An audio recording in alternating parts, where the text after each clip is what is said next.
ইরানের সর্বোচ্চ নেতা আয়াতুল্লাহ আলী খামেনি নিহত হওয়ার খবরে উত্তাল হয়ে উঠেছে পাকিস্তানের বন্দর নগরী করাচি। যুক্তরাষ্ট্র ইসরায়েলের যৌথ হামলায় খামেনির মৃত্যুর প্রতিবাদে আজ করাচিতে অবস্থিত মার্কিন কনসুলেটে হামলা চালিয়েছে বিক্ষোভকারীরা।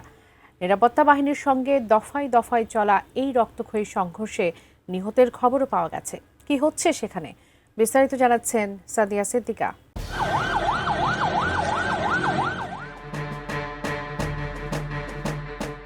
শোক আর ক্ষোভের মিশেলে বিষাদগ্রস্ত এক পরিবেশ হঠাৎ করেই রূপ নেয় ভয়াবহ তাণ্ডবে। ইরানের সর্বোচ্চ নেতা আয়াতুল্লাহ আলী খামেনি নিহত হওয়ার কয়েক ঘন্টার মধ্যেই করাচির মাইকোলাচি সড়কে অবস্থিত মার্কিন কনসুলেট অভিমুখে কয়েকশো বিক্ষোভকারী মিছিল নিয়ে অগ্রসর হয়। শিয়া সম্প্রদায়ের প্রায় ৫০০ জনের এই মিছিলটি যখন কনসুলেটের সীমানা প্রাচীরের কাছাকাছি পৌঁছায় তখনই শুরু হয় সংঘর্ষ। সংবাদ মাধ্যম আল জাজিরার এক প্রতিবেদনে এই তথ্যটি নিশ্চিত করা হয়েছে। বিক্ষোভকারীরা কেবল স্লোগান দিয়েই ক্ষান্ত হয়নি। আল জাজিরা কর্তৃক যাচাইকৃত ভিডিওতে দেখা গেছে উত্তেজিত জনতা কূটনৈতিক মিশনের জানালায় আগুন ধরিয়ে দিচ্ছে এবং ব্যাপক ভাঙচুর চালাচ্ছে। পরিস্থিতি নিয়ন্ত্রণে আনতে পুলিশ ও আধাসামরিক বাহিনী লাঠিচার্জ ও কাঁদানে গ্যাস নিক্ষেপ করে শুরু হয় দুপক্ষের মধ্যে ধাওয়া পাল্টা ধাওয়া।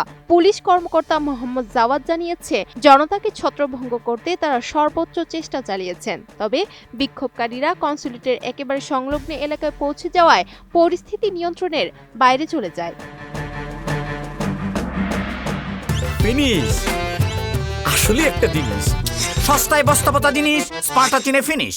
পুলিশ জানায়, বিক্ষোভকারীরা যখন কনসুলেটে প্রবেশের চেষ্টা করছিল তখন পুলিশের সঙ্গে সংঘর্ষের ঘটনায় এই হতাহতের ঘটনা ঘটে।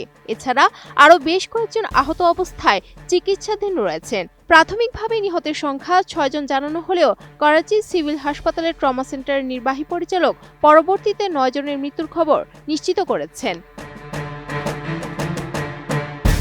তবে পুলিশ কর্মকর্তারা এখনও নিহতের সংখ্যা বা মৃত্যুর সুনির্দিষ্ট কারণ নিয়ে আনুষ্ঠানিক কোনো বিবৃতি দেননি।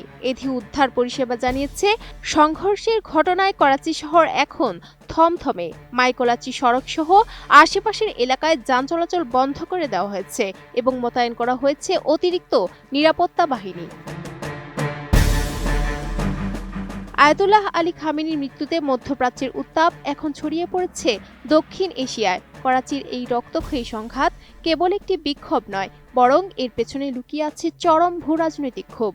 প্রশাসনের পক্ষ থেকে দাবি করা হয়েছে বিক্ষোভকারীদের সরিয়ে দেওয়া হয়েছে, তবে সাধারণ মানুষের মধ্যে উত্তেজনা এখনও বিরাজমান। Sadia Siddika, ATN news.